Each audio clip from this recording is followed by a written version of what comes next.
Dabhoi વધવાણા road પર આવેલી ઐતિહાસિક વંજારાની વાવ બિસ્માર હાલતમાં, તંત્રની ઉદાસીનતા સામે રોષ. ડભોઈ આજના આધુનિક અને ટેકનોલોજીના યુગમાં આપણે પ્રાચીન સંસ્કૃતિ અને ભવ્ય વારસાને ભૂલતા જઈ રહ્યા છીએ, જેનો જીવતો જાગતો પુરાવો ડભોઈ વધવાણા રોડ પર જોવા મળી રહ્યો છે.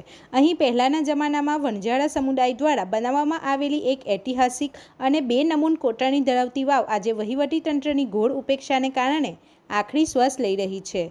ડભોઈ નજીક વધવાણા રોડ પર હવે માત્ર આ એક જ વાવ બચી છે, પરંતુ તેની યોગ્ય જાળવણી ન થતાં તે સંપૂર્ણપણે કંદમ અને ખસ્તા હાલતમાં ફેરવાઈ ગઈ છે.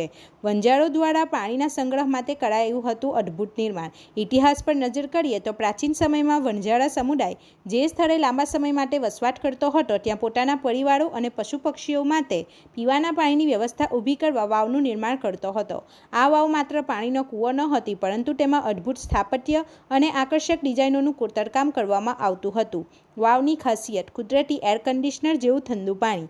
આ પ્રાચીન વાવની મુખ્ય ખાસિયત એ હતી કે તેમાં ગમે તેવી કાળઝાળ ગરમીમાં પણ પાણી એકદમ ઠંડુ રહેતું હતું અને લાંબા સમય સુધી પાણી બગડતું નહોતું. જે કલા અને કારીગીરીથી આ વાવનું નિર્માણ કરાયું છે, તેવી ભવ્ય અને મજબૂત કોતરણીવાળી વાવ આજે કરોડો રૂપિયા ખર્ચવા છતાં પણ બનાવવી અશક્ય છે.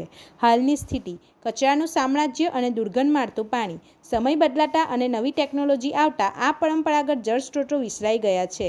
હાલમાં ડભોઈ વધવાણા રોડ પર આવેલી આ એકમાત્ર ઐતિહાસિક વાવની હાલત અત્યંત દયનીય છે. વાવની આસપાસ અને અંદર મોટા પ્રમાણમાં ઝાડી ઝાકડા અને બાવળો ઉગી નીકળ્યા છે. જાળવણીના અભાવે વાવનું પાણી અત્યારે ગંધ મારે છે અને તે કચરાપેટી સમાન બની ગઈ છે. ઐતિહાસિક વારસાનું જતન થાય. સ્થાનિક લોકો અને ઇતિહાસ પ્રેમીઓમાં તંત્રની આ ઉદાસીનતા સામે ભારે નારાજગી જોવા મળી રહી છે.